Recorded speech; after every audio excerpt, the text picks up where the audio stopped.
a Freddy Vázquez.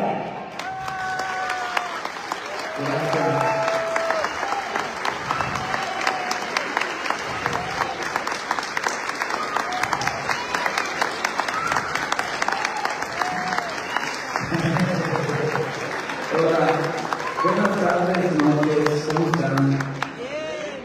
Qué placer venir esta tarde. De ahí le digo, en la pista de la miseria, a este evento maravilloso, donde me invitaron inmediatamente, obviamente, porque no recuerdo que te digo, que Cristo es una bendición. A mí desde los mejores lados del mundo, y los jóvenes más sagrados que se han visto, la gente de Cristo es maravillosa, y yo creo que tuve la oportunidad de ver cómo ha crecido el mismo tiempo mantener esta presencia de provincia tan hermoso. Y bueno, pues me invitaron para esta tarde tener el privilegio de formar parte de todo eso. Y bueno, voy a tratar de hacer lo mejor posible para narrarles uno de estos pueblos que forman parte de la historia de Apisco. Y bueno, si me permiten, voy a tomar ese mensaje para ustedes. Muchas gracias por estar acá.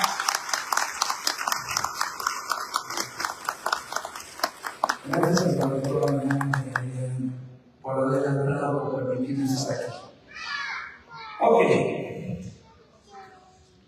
Se llama Antología de Cuentos del Valle de la Mesa, por José Manuel Meneses. Se llama Una mañana en el mercado Benito Juárez. Guadalupe se mimetizaba con el medio transcurrir de la mañana. Después de 30 años, se puede decir que ya era parte del paisaje. Su cuerpo se movía como esos planetas que han aceptado los límites de su voluntad después de haber sido rebeldes en su adolescencia cósmica. Sí, a esas alturas cada uno de sus movimientos estaba integrado a pequeños espacios reservados. En su universo, todo guardaba un orden impecable. El barrio cobraba siempre en el mismo sitio, 3 bancos de diferentes tamaños acumulados de grande a chico. Y en la esquina, una escoba con su carretera, ocupando todo el fondo casi 50 maneras de todo tipo de flores. Como muchas mujeres de su casa, practicaba la disciplina casi conventual.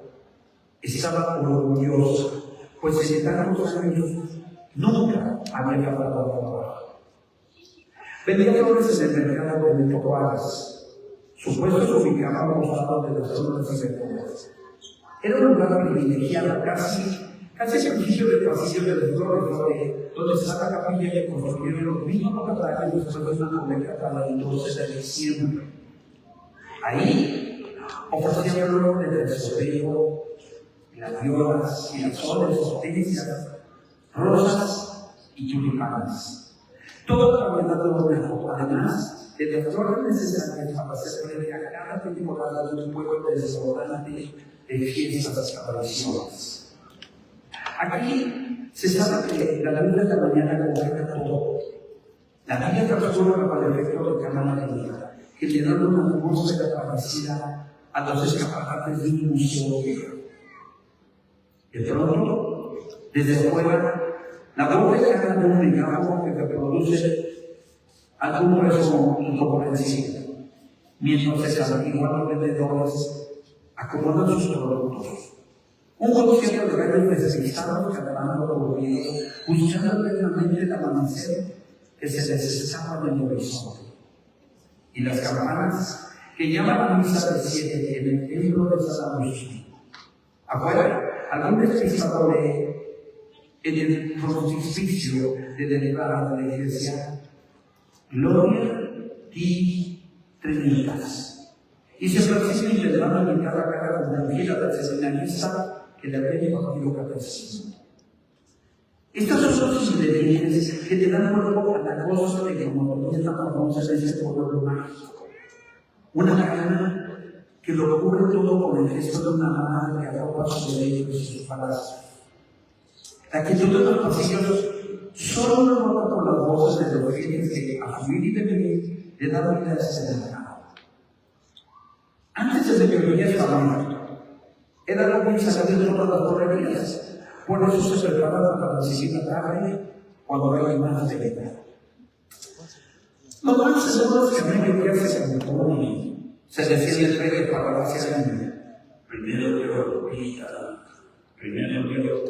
Respondía y seguía rápido, asistiendo varias veces su movimiento de... Después de 30 años, la rutina se pega al cuerpo. Ya es muy difícil quitarse del andar cuando nos reclama otra diligencia. Vaya, les resulta casi imposible darse cuenta de que lo traen puesto.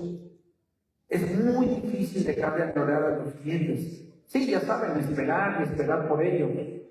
O desistir de esa obsesión de acomodarlo todo. No era para menos. Pues en el caso de Lupita, las flores han sido la única vida que conoce. Cortaba los tallos de un manojo de rosas con su piquete y detallaba con tijeras de jardín. Ya envuelto en el celofán, lo amarraba con hilo de cáñamo. Lo copeteaba con movimientos rápidos y salteados para cubrir bien todos los espacios. Trabajaba rápido, con la mecánica corporal de alguien que ya es dueño del oficio. Hacía esto y de pronto martillaba en su mente la voz del cura al final de sus sermones. Una madre es todo para sus hijos. En el piso de su florería, 2 cajas de cartón vacías prestaban servicio de cunero. Ahí, su último hijo. Un pequeño de 2 años pasaba el día maravillado por los colores de los pétalos que rejuntaban el piso. Entre unas manos que parecían pequeños mitones de manteca, frotaba cada pétalo para extraer su aroma. Y así, entre juegos, se abrió un universo a través de la profundidad de los colores y el sinfín de texturas de los productos que iba pepenando en el mercado. Un balde roto, los restos de un valero rojo ya sin laca, y unas cuentas viejas eran sus compañeros en el juego. Los jalaba como el ajuar necesario para adueñarse de cualquier espacio. El niño corría descalzo y se deslizaba a través de los recovecos del mercado. Su camiseta de algodón y un pañal de trapo eran su marca personal. Una facha de ternura que reconocían todos los locatarios. Era como esas pequeñas focas regordetas que de pronto se deslizan de un saco y desaparecen. A pesar de todo, de la pobreza y de la falta de su padre, los ojos del niño reflejaban esa inocencia de quien confunde los brazos de su madre con el mismísimo cerrojo que administra la galaxia. Los turistas norteamericanos quedaban enamorados de este cuadro, casi eufóricos. Tomaban fotos en cuclillas con esas cámaras fotográficas que cuelgan de sus cuellos. Nunca habían visto un totaliano corriendo por ahí descalzo y con tanto desparpajo, jalando unas cajas y sonriendo en medio de lo que parece una versión más tropical del paraíso descrito por la Biblia. Se trata de una imagen tangible de un verdadero sueño americano. Aquí, en el mercado Benito Juárez, con este pequeño descanso. El hombre se realiza más pleno que los yonkis y adictos que se multiplican en las espantosas ciudades de asfalto del país vecino. En el niño, estos güeros encontraban una versión más clara de la libertad pensada por George Washington. Seguramente las voces de los vendedores, los colores y texturas de las semillas, la variedad de los utensilios de madera, la gama completa de chiles o el mosaico con más de 40 especies de flores eran un conjunto que le daba cuerpo a una diferencia que para ellos, por ser casi absoluta, encontraban siempre irresistible. Otros vienen al mercado en busca de esa calma que ofrece la vista de la gente que trabaja. A veces parado en medio de todo, uno piensa que es casi una sinfonía. metros de cecina abriéndose como pergamino, los platillos que se sirven regalando su esencia entre vapores, los llaveros surcando los pasillos cargando media tonelada como si fueran plumas, el kilo de tortillas envuelto en el tramo exacto, casi milimétrico de papel de strass. Claro, se trata de un ritual que describe nuestro México profundo. Los mercados son un puente que nos une con el campo, una ambigüedad muy mexicana que ensalza el sufrimiento y la alegría de las manos que trabajan. Entre tanto, el niño seguía jugando, rebotaba en sus piernitas como un bolido, volaba entre pasillos, hacía equilibrios junto a los cajetes de barro apilados en las formas. Hurgaba los paquetes de pan dulce y miraba los tantos de fruta que apilados de este modo desafiaban las leyes de gravedad pensadas por Isaac Newton. También manoseaba las mil variantes de pocillos, jícaras y otros frascos que aguardaban pacientes para recibir su contenido en el puesto de doña Raquelita. En su casa del encanto, dos ancianos sentados en un porche guardaban el regreso de Guadalupe con el niño. Menean entre sus manos un balde lleno de semillas con la paciencia de dos árboles milenarios. El día entero extrañaba el nacimiento. Unos perros cortos yacen en sus pies, olisqueando a sus dueños y sacudiéndose lentamente la mudorra. De vuelta en el mercado, Lupita caminaba de un lado a otro, despachando ágiles 6 docenas de flor de terciopelo a unos visitantes de Ciudad de México.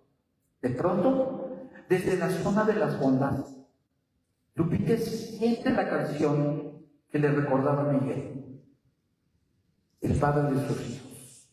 Le dolía, sobre todo este último abrazo cuando lo acompañó hasta el tren de la estación de Colonia Revolución. Se decía que iba a buscar trabajo a la fábrica de papel de San Rafael. Está de más decirles que este hombre nunca regresó. ¿Qué más da? Una madre siempre tiene que seguir adelante. La fotografía de una obrera de la fábrica de Metepec. Las máquinas rugían sin parar. El ruido metálico rítmico casi hipnotizante que producían las máquinas hiladoras y devanadoras de la marca Mother and Black Limited aparecía hasta sus sueños. Su bramido ya era parte de la vida del grupo de obreras que trabajaban en la galera del edificio 1. Los trajeron en barco desde Inglaterra, presumía el dueño de Siasa, sentado en la mesa con sus amigos europeos mientras se enrollaba delicadamente su bigote con los dedos de su mano izquierda. Ese día, Fortunata había llegado antes de las 7 de la mañana. Caminó más de 3 kilómetros desde su casa. Sobra decir que el camino fue tormento.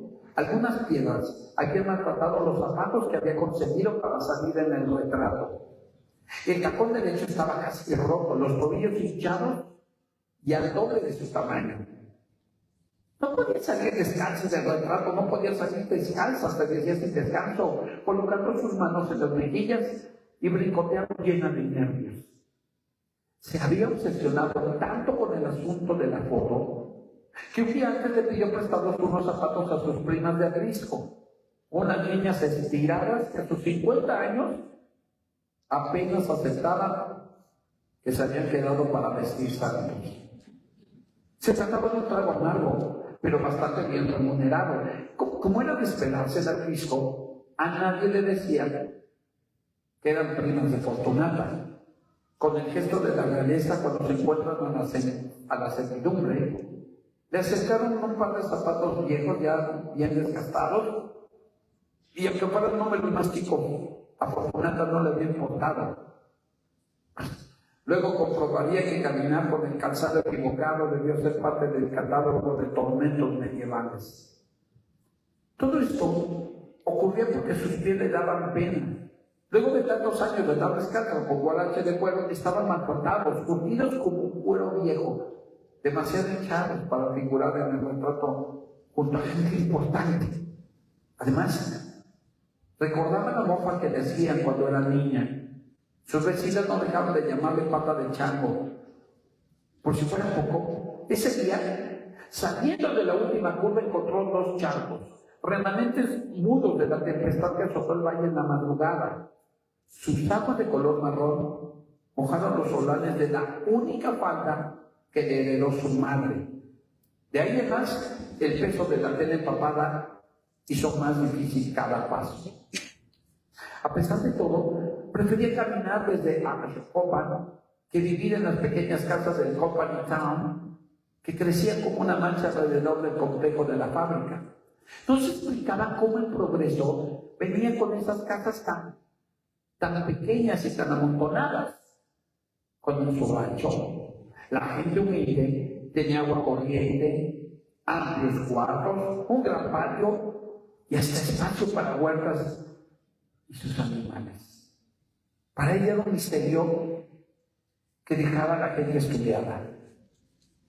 El señor Barroso les había pedido ser puntuales, ya que el fotógrafo venía desde la capital a primera hora para documentar de cerca su trabajo. En la capital querían saber de las primeras mujeres obreras del Estado. Su tono adulto y lejano había sorprendido a las trabajadoras. Esta fue la última vez que les hablaba. Después de unos días ya no recordaban esa voz revestida de ceseo más arrogante que se ha escuchado en estas tierras. El viejo enfatizaba este rasgo para dejarles claro a los trabajadores que era diferente. Así como hacen casi todos los extranjeros cuando visitan México. A final de cuentas, habían bajado hasta las galeras como una concesión para los obreros ante la inminencia de una huelga. Fortunata accionaba el pedal. Abastecía los carretes con hilo y jalaba la manivela de la máquina devanadora que estaba a su cargo. Después de colocar las canillas, una vez más perseco los reculó, le gustaba observar cómo se formaba el contrahilo que le daba un acabado previo al trabajo. Así que entre bloque y bloque, soñaba con los destinos del material que a lo largo del día se amontonaba en la bodega. Quizá tus manos habían fabricado una tela que llegaría hasta España para convertirse en una prenda exclusiva. Al escuchar esto en su mente, se le escapaba un suspiro. La máquina con la que trabajaba era un mastodonte de acero, un monstruo gris azulado que fue traído desde Manchester, Inglaterra. Con su dedo, Fortunata seguía el relieve de la puerta con la que estamparon la marca en el lomo de la máquina. Al sentir la textura porosa del metal, imaginaba que era el nombre de un país lejano. Más bien me sonaba como si fuera un centro comercial de esos caros o una raza de sedentarios que habían visto los criaderos en los ranchos caros. Debido a la furia ciega, metálica y flexible de estos fierros, algunas mujeres salían de la sierra sin dedos o sin mano. Ella se esforzaba mucho, porque entre tanta huelga no había más trabajos. En los periódicos se decía que por los excesos de don Porfirio estaba a punto de estallar una revolución armada, aunque para 1902 todavía era muy temprano. Por acá y por allá se meneaban muchos fulanos armados. Era muy difícil reconocer sus bandos. Ella no entendía nada, solo movía los ojos de sus hijos y el deseo de mandarlos a la escuela primaria. Los imaginaba bien vestidos, llegando a Cristo para estudiar en la escuela que está miro en el centro. Allá donde se hizo famoso el padrecito ese que era de bueno. Finalmente, ese día de la foto la presentó en un primer plano del que estuvo orgullosa muchos años. Bueno, menos parcialmente. Su mano izquierda descansaba sobre el hilado mecánico, hinchada, devastada por la dureza del trabajo. Su rostro se observaba quemado por el sol y por los vapores que inundan la galera. A la derecha se pueden ver los contenedores que surgían cientos de madejas de hilo. Detrás de Fortunata, una hilera de cajas de madera muestra el sistema de registro. Al fondo, una cuadrilla de obreros detiene su trabajo haciendo el mismo gesto. En medio de todo, el extranjero notó que por primera vez se para por esos lados. En una sola imagen se veían todos los excesos de un modelo centrado en el beneficio de accionistas extranjeros. Ya lo decía doña Constantina, en las manos de una mujer se mira la fuerza de su espíritu, el peso de su trabajo y cómo agarra el paso de los años. Lamentablemente, la toma abierta de la galera no había abarcado los zapatos. Esos zapatos que pidió prestados. Unas cajas los habían tapado. Meses después, al ver inversa la foto, pensó que todo el infierno que había pasado con sus primas había sido en vano. Mejor hubiera ido descalza derechito al trabajo. Capítulo 3. 51 pasmarotes y una joven estudiante. La 31 Poniente es una calle muy larga en la ciudad de Puebla. Eso solo lo sabe quien ha caminado completa. No del Boulevard 5 de Mayo hasta la 11 Sur, sino completa, hasta llegar al Boulevard Atlisco. 4,100 metros de asfalto y láminas con volantes enrojecidas.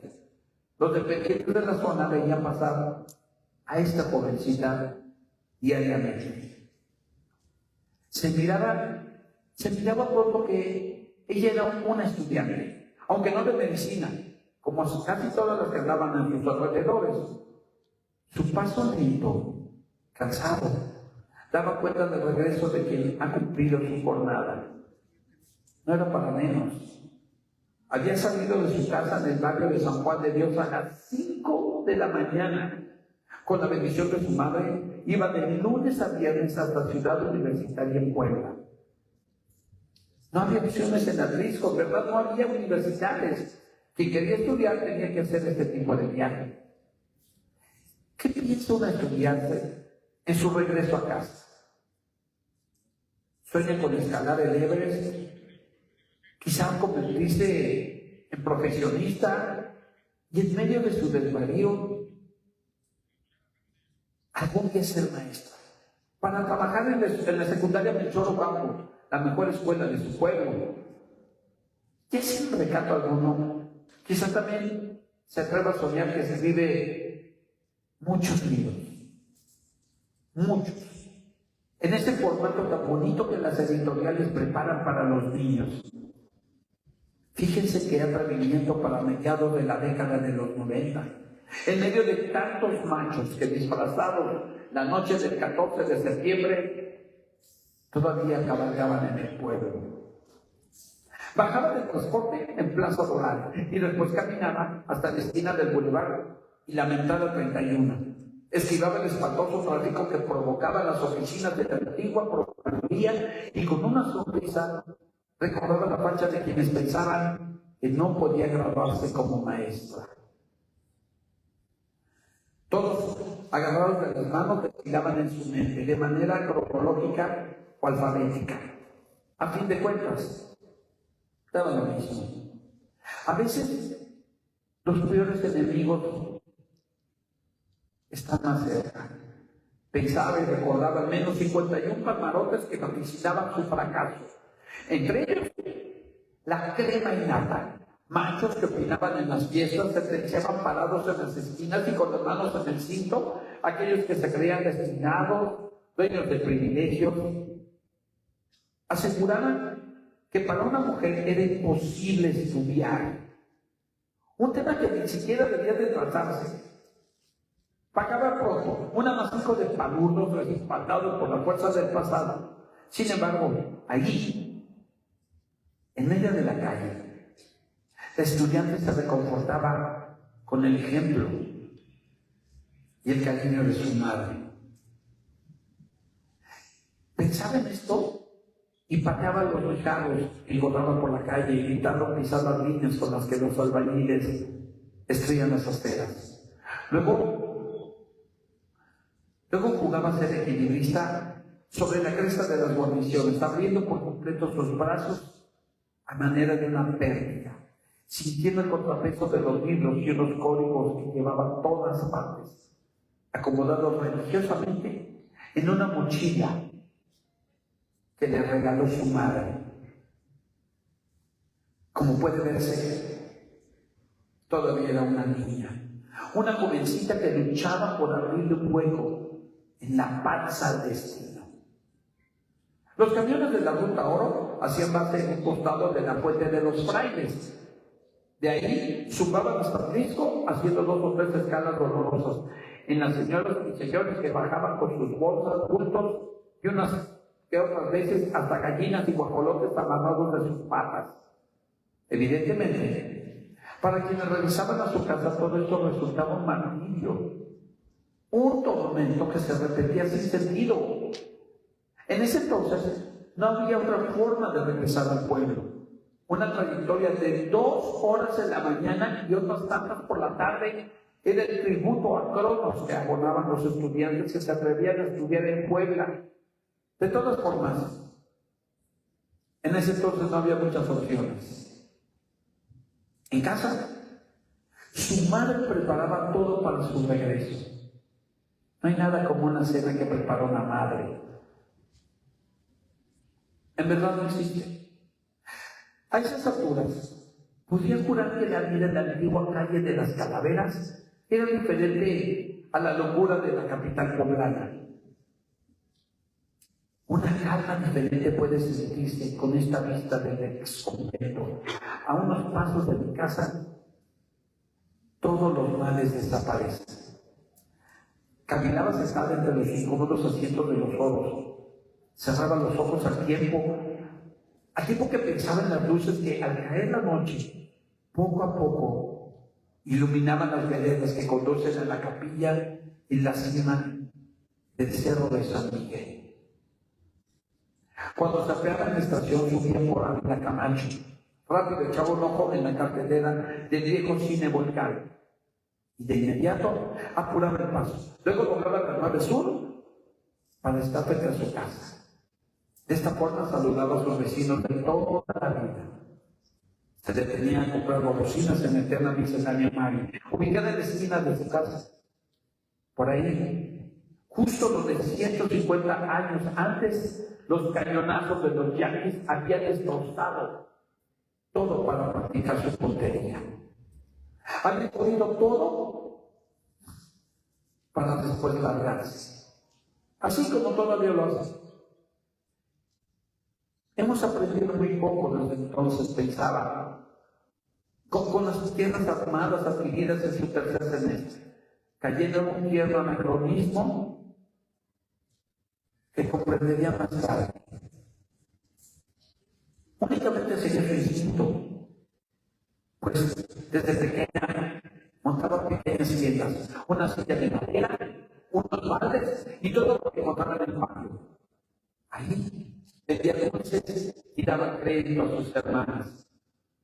Un octopus social que, como un molusco cefalópodo de 8 tentáculos, meneaba desde entonces, manejaba aquí y allá sus pequeñas inversiones, manipulaba todo. Por eso quería ser maestra, pararse frente a un grupo, ahora Freire, Piaget y Lipovetsky, unos señores que le daban respuesta a sus argumentos. Sí, claro.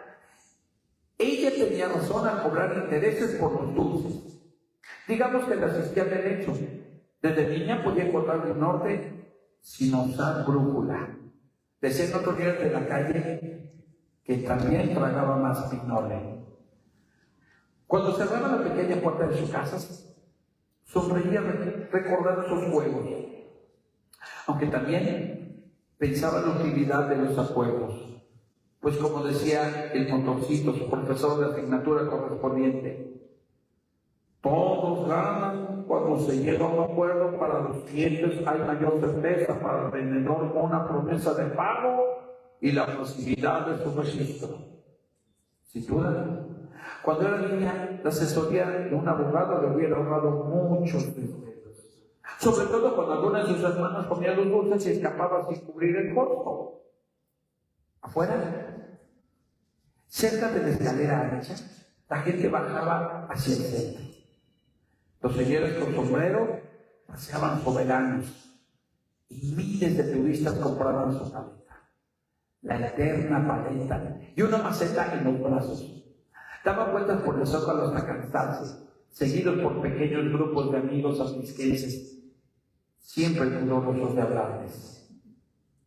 Ya casi de noche, mientras hacía la tarea, se preguntaban: ¿cómo sería posible existir una escuela sin el esfuerzo de su madre? Voltaba hacia la cocina y apretaba el lapicero contra su libreta, agradeciendo una vez más, con los ojos llorosos y en silencio.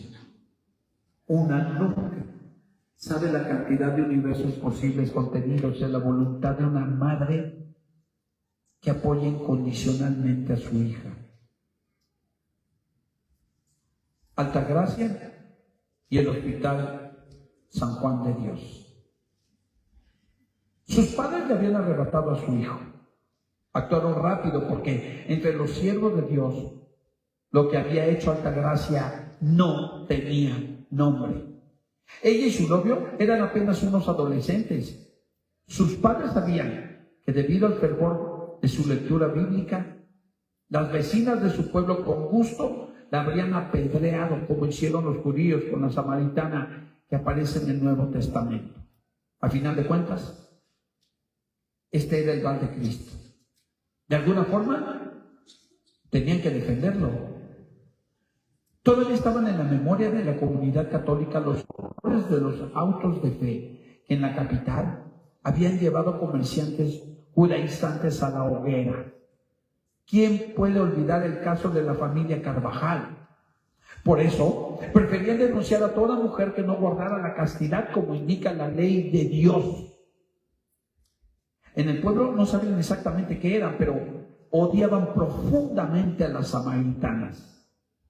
Aunque no tenían idea de la diacronía en este gentilicio, su boca espumeaba cada vez más. Una muchachita se entregaba al comercio carnal fuera del matrimonio. Ser samaritana era peor que ser atacado por la lepra o escorbuto en un despoblado. Cualquiera diría que tenían listo el San Benito y el capirote en caso de ser necesarios. En medio del desconcierto, los padres de Altagracia se imaginaban que su hija era presentada frente a la turba y que en el alboroto la muchedumbre optaría una vez más por Barrabás antes que por la vida de su hija.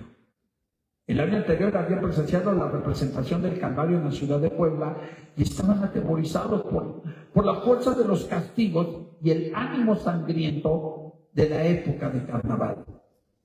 Desde luego, la villa de Carrión condenaba la hoguera de costumbres de una señorita.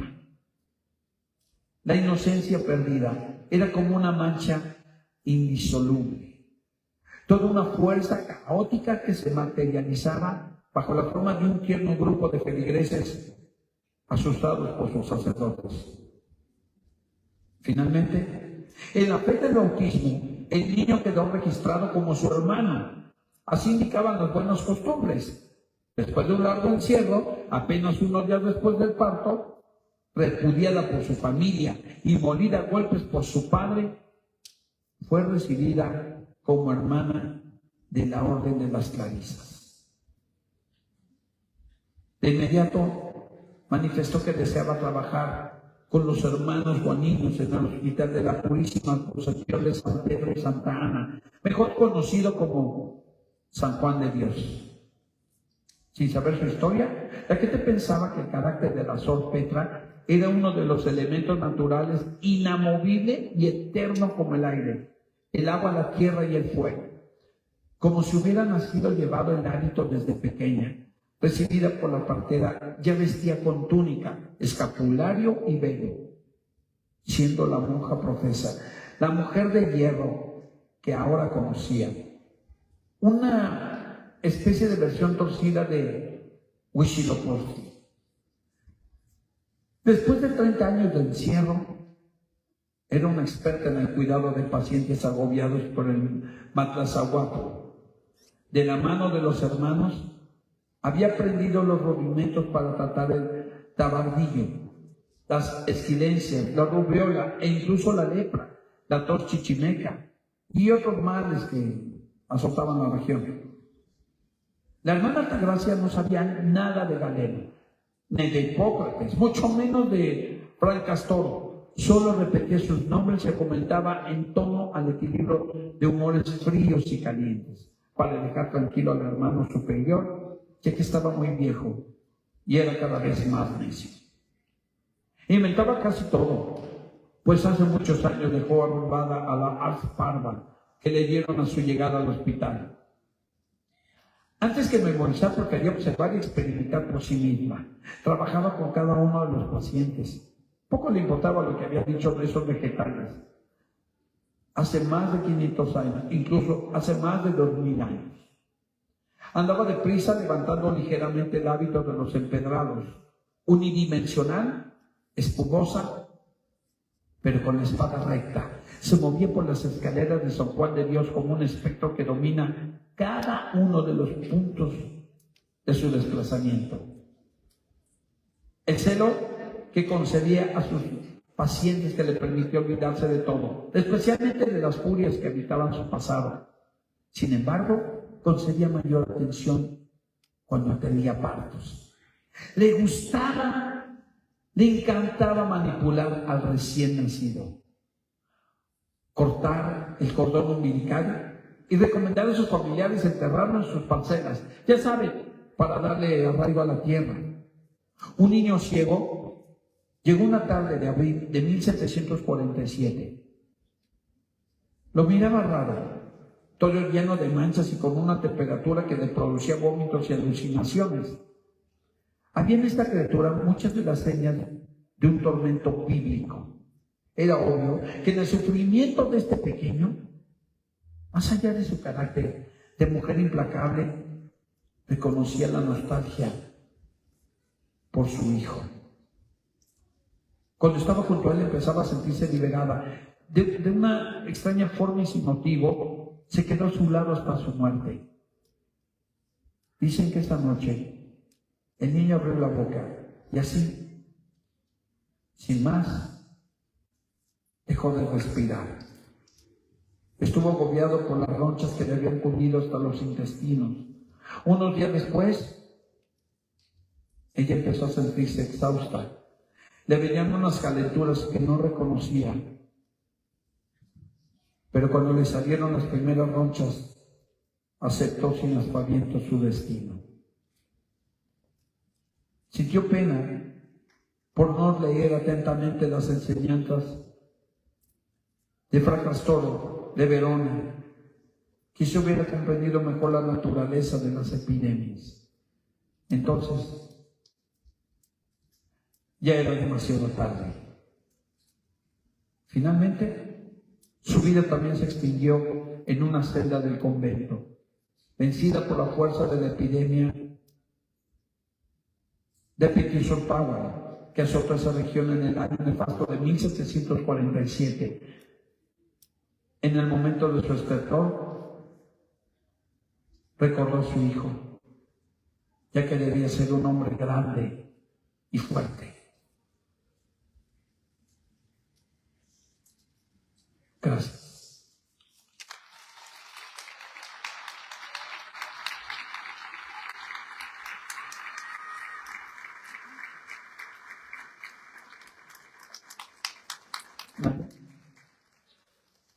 Por supuesto.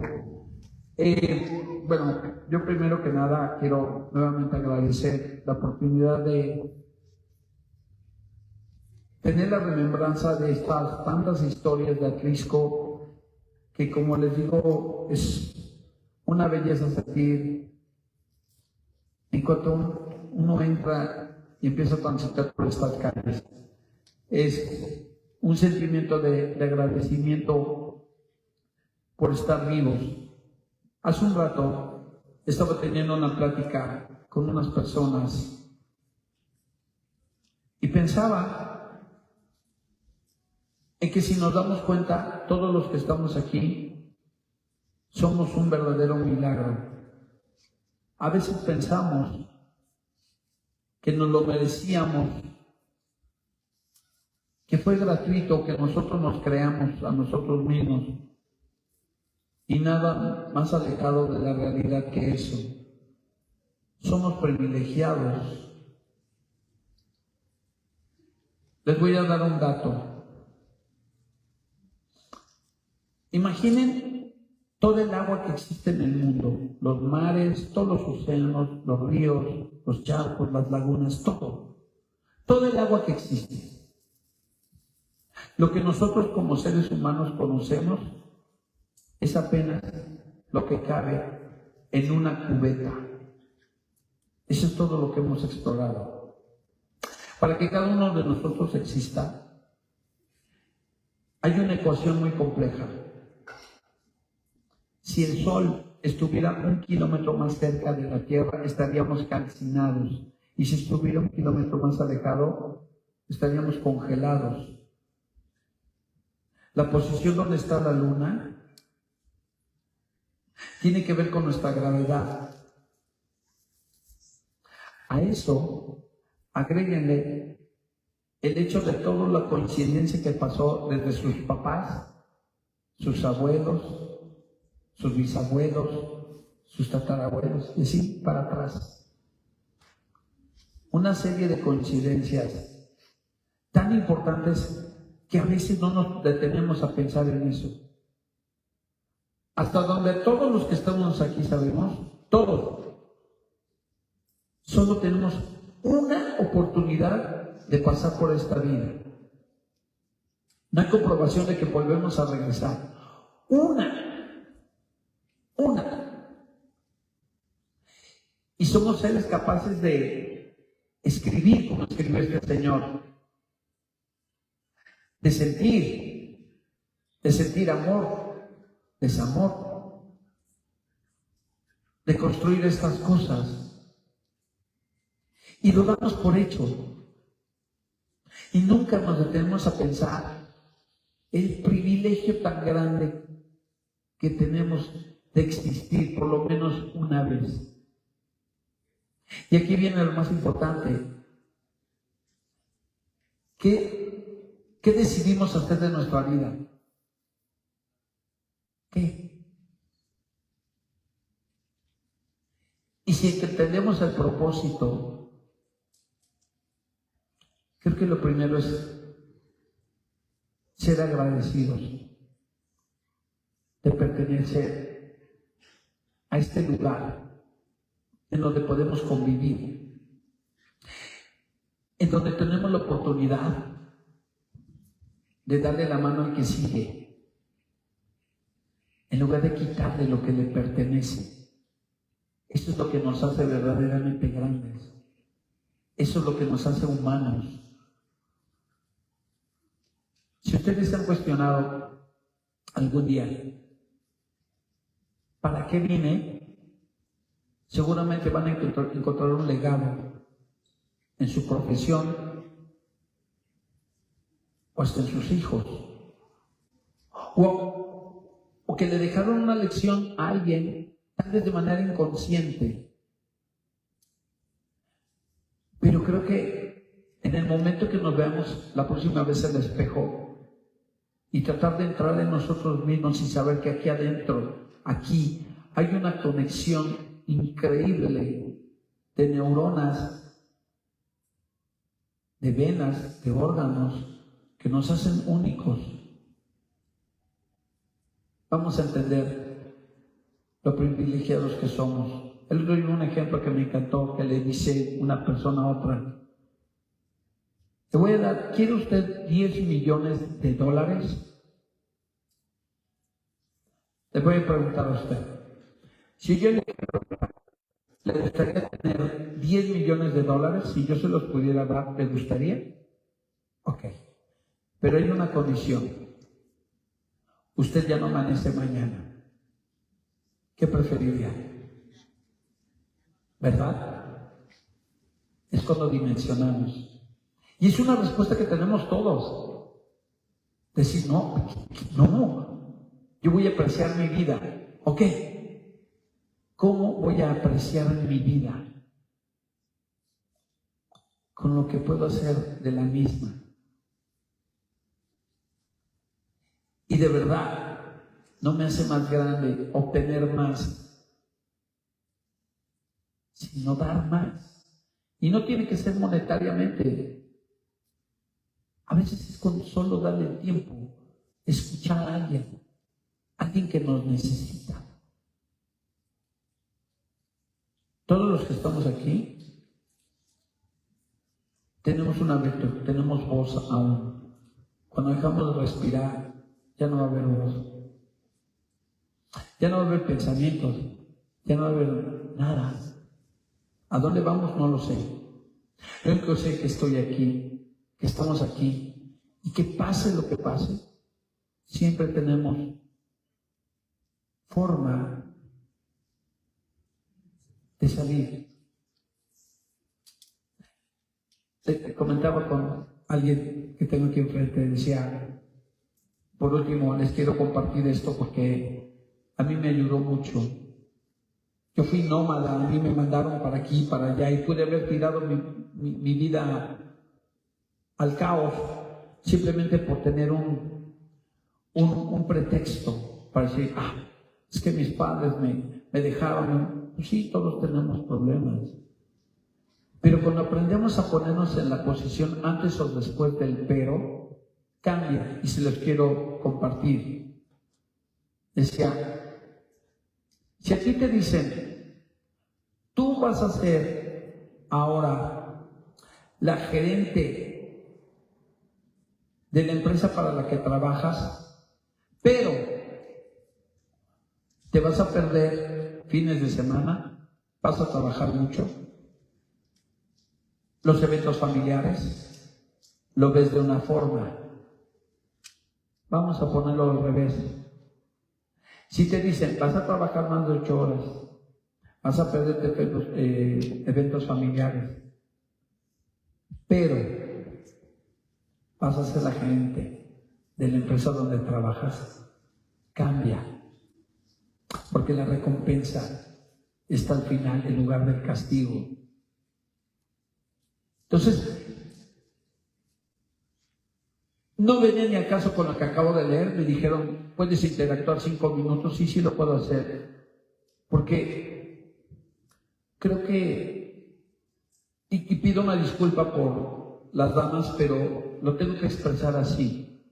Yo aprendí que para ser chingón hay que hacer de la piedra un escalón. A veces se gana, a veces se aprende, pero nunca se pierde. De verdad, vuelvo a agradecer a todos y cada uno de ustedes porque estén aquí. Si alguien, no sé, yo no sé si se estilan preguntas y respuestas, no lo sé. Los tiene como salón de clases. No, pero si alguien tuviera alguna duda, antes de irme, con mucho gusto, yo se las puedo resolver. No sobre el texto, porque es un poco confuso, usos y costumbres, o igual, como ustedes quieran. La gente de Atlisco es muy cariñosa. No sé usted qué piensa de la gente de Atlisco, pero toda la gente que hoy está aquí con nosotros, a usted le tienen una sorpresa porque se avecina algo muy especial para usted. Adelante, por favor. Señoras y señores, el 29 de mayo es su cumpleaños de nuestro gran amigo Freddy. No se lo esperaba, ¿verdad?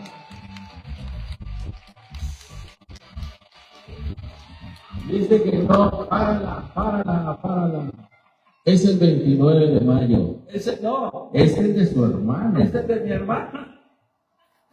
¿Cuál es la idea? Es que a usted lo tienen siempre en la risa, en la felicidad, en la alegría. Hoy queremos estar con ustedes muy contentos y quisiera pedirle que nos platicara un poquito sobre la improvisación cuando salió esa famosa frase de Perejila. ¿Cómo es que surgió esa frase de Perejila? Que mire, ahí están los niños. Es que fuimos a hacer un programa en Estados Unidos Déjenme contarles algo rápido, porque es bien importante. Hay que buscar las cosas. Cuando mi hermano y yo tuvimos la primera oportunidad de ir a hacer algo importante, era Miami. No teníamos cartilla, en ese entonces se necesitaba la cartilla para tener el pasaporte y luego la visa. Y en la visa, uno la solicitaba y si lo rechazaban, tenía que pasar un año para que le volvieran a dar a uno chance de volver a solicitarla. Bueno, no sé cómo le hicimos mi hermano y yo, nos apoyaron los del ejército dándonos un permiso, teníamos el pasaporte y fuimos a solicitar nuestra visa. Y cuando pasamos a la visa, mi hermano lo pasa con un cónsul y a mí con otro. Sale mi hermano del cubículo y me hace así, y me ve y yo estaba pálido. Me dice, ¿qué? Le digo, a mí no me la dieron. Y no me dieron la visa. Solo fuimos a audicionar como entre 200 comediantes y solamente nos habíamos quedado mi hermano y yo. Podía haberse quedado él y otro, o yo y otro. Nos quedamos los dos. Y entonces, ¿cómo iba a viajar solo él? Y entonces a mí me dijo el cónsul, no, usted no, pero mi hermano trae los mismos, usted no entiende. Y yo, ok. Entonces me salí del cubículo y había un policía mexicano que es de los que, ya que sales de ahí, órale para afuera, ¿no? No tienen otro lenguaje más que para afuera, güey. Y yo me paré y le dije, oiga, porque su lenguaje era muy amplio, ¿no? Le digo, oiga, ayúdeme. A lo mejor es como largo el de los Adams, no. Necesito que me ayude. Mire, mi hermano y yo tenemos una oportunidad de ir a Estados Unidos, somos comediantes, nos va a ir muy bien, necesito que me ayude. Dije, mire, usted conoce a todos aquí, usted es el chingón, pero estamos en la embajada americana, ¿no? Entonces, pero yo tratando de convencerlo, dije, por favor ayúdeme, mire, me va a ir muy bien en la vida, y si usted necesita algo, búsqueme, mi nombre es fulano y tal, pero ayúdeme. Dije, mire, usted va a poder llegar hoy a su casa diciéndoles, ¿cómo ves? Me chingué a los gringos, ¿no? Conseguí que le dieran su visa a un cabrón.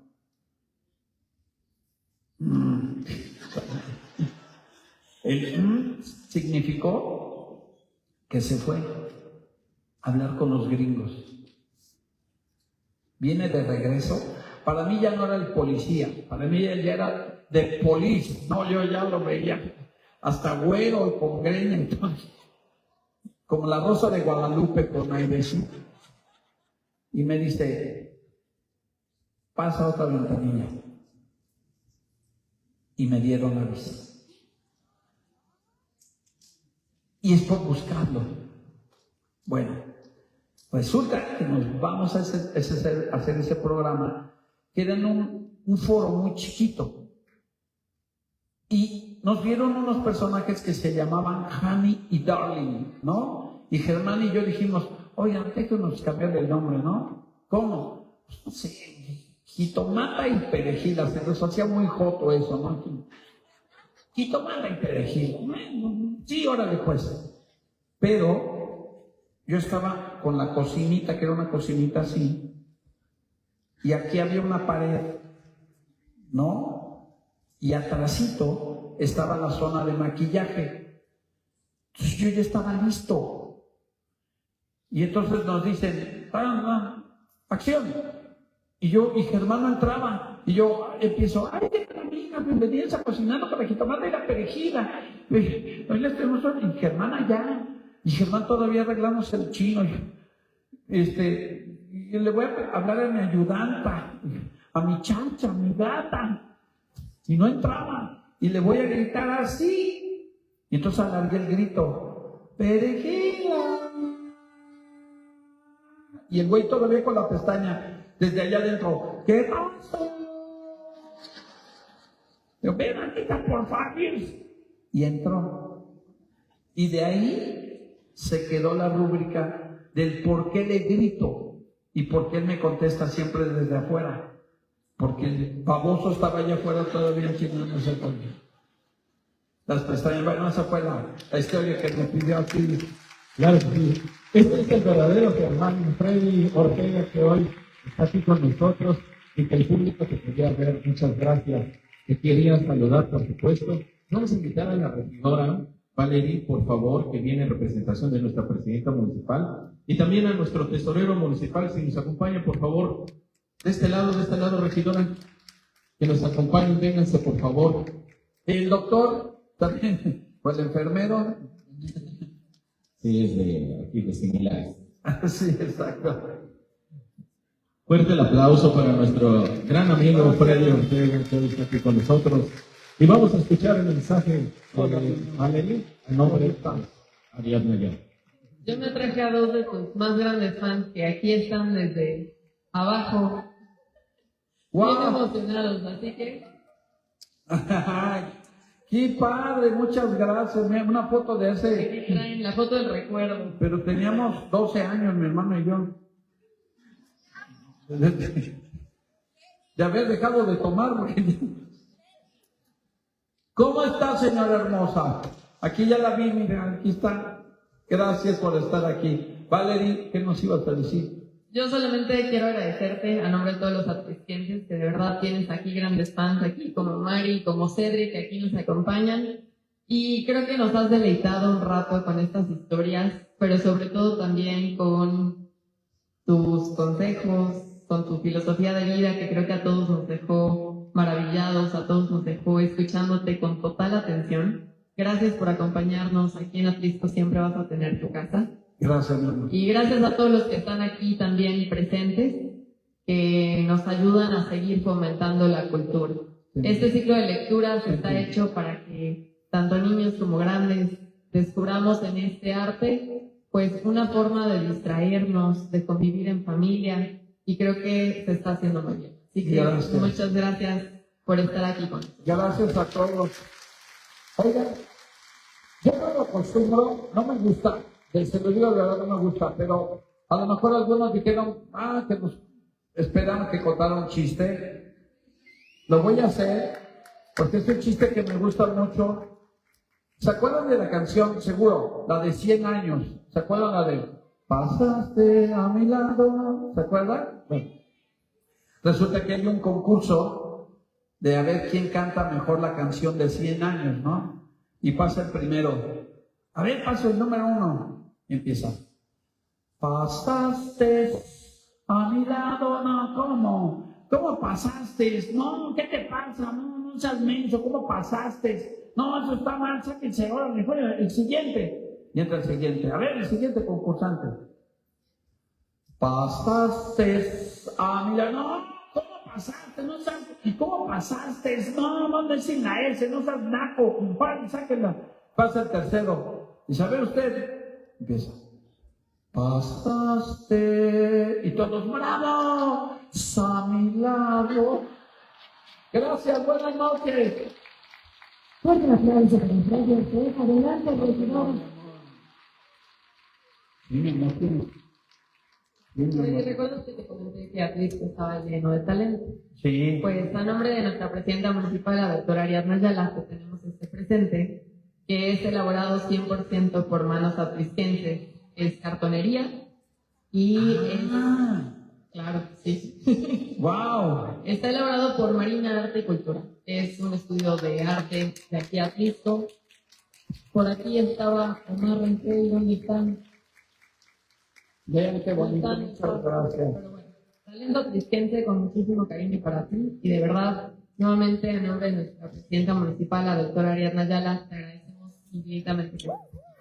Gracias a cuñado. Ya le digo a mi hermano. Ahí nos vemos luego, cuñada, para que no. Ahí te lo traigo. Muchísimas gracias, que Dios los bendiga. Gracias, son un punto increíble, de verdad. Gracias. Muchas gracias. Aquí está también mi amigo Cedric. Claro, me defines esto, ¿cómo te llamas, chaparrito? Que quiere autógrafo y todo, ¿verdad que sí, Cedric? Otro fan de Freddy Ortega. Fuerte el aplauso para nuestro amigo Freddy, que está aquí con nosotros en este ciclo de lecturas. Cuéntame del Cristo. Muchas gracias a todas las personas que nos han acompañado. Ah, mira qué padre. Si estudias teatro, ten mucha paciencia, apréndete tus líneas y haz lo más que puedas en un escenario. Te va a ir muy bien. Gracias. Gracias. Buenas noches. Fuerte el aplauso para Freddy Ortega. Muchas gracias, Freddy. Gracias. Muchísimas gracias por estar con nosotros. Vamos a organizar aquí para que guste una fotografía. Va a estar aquí atrás de la línea. Así